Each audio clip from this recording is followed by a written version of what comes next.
நீலகிரி மாவட்டத்தில் தேயிலை விவசாயிகளுக்கு வழங்கப்படும் மானியத்தில் பாரபட்சம் காட்டப்படுவதாக கடும் குற்றச்சாட்டு எழுந்துள்ளது.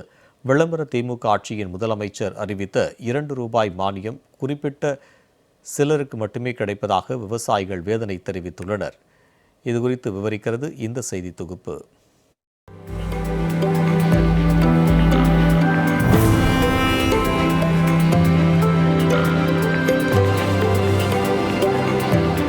நீலகிரி மாவட்டத்தின் வாழ்வாதாரமே தேயிலை விவசாயம்தான்.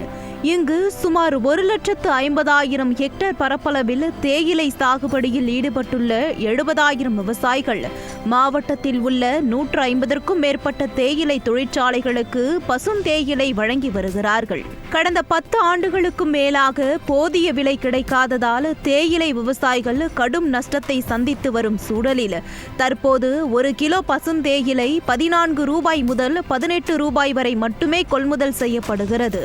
இந்த இக்கட்டான சூழலில் நீலகிரியில் உள்ள 15 கூட்டுறவு தொழிற்சாலைகளில் உறுப்பினர்களாக உள்ள 14,870 விவசாயிகளுக்கு மட்டும் கிலோவுக்கு ₹2 மானியம் வழங்க விளம்பர திமுக முதலமைச்சர் ஸ்டாலின் ஆணையிட்டு 8,53 லட்சம் ரூபாய் நிதியும் ஒதுக்கீடு செய்து அரசாணையும் வெளியிடப்பட்டது. அரசின் இந்த அறிவிப்பு மீதமுள்ள 55,000 சிறு குறு தேயிலை விவசாயிகளிடையே கடும் அதிர்ச்சியை ஏற்படுத்தியுள்ளது. நாங்களும் சிறு குறு விவசாயிகள்தான், எங்களுக்கும் அதே பாதிப்பு தான் உள்ளது.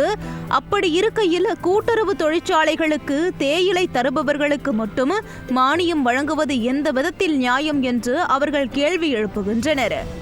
தமிழக அரசு அறிவித்த 14,800 பேருக்கு மட்டும் கிலோவுக்கு ₹2 மானியம் என்று அறிவித்துள்ளது. கூட்டுறவு சங்கம் சார்பாக அந்த அறிவித்துள்ளது. ஆனால் மற்ற விவசாயிகள் நிலை என்ன என்பது கேள்விக்குறியாக உள்ளது.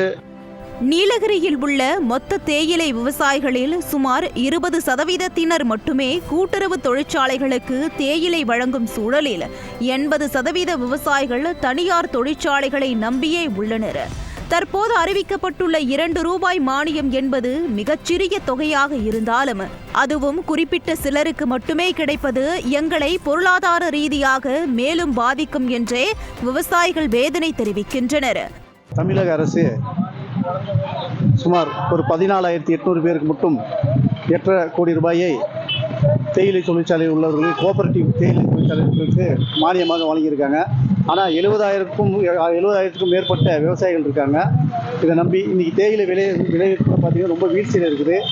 அது போக பார்த்தீங்கன்னாக்கா கிட்டத்தட்ட 150க்கும் மேற்பட்ட தொழிற்சாலை இருக்கிற இடத்துல இவங்க இன்றைக்கி வெறும் ஒரு சில கோஆபரேட்டிவில் இருக்க தொழிற்சாலைகள் மட்டும் வழங்கியிருக்காங்க. இதனால் எங்களை போல நிறைய பேர் பாதிக்கப்படுறோம். தமிழக அரசு இதை கவனத்தில் எடுத்துக்கொண்டு எல்லாத்துக்கும் சரிசமமாக வழங்க வேண்டும் என்று கேட்டுக்கொள்கிறோம்.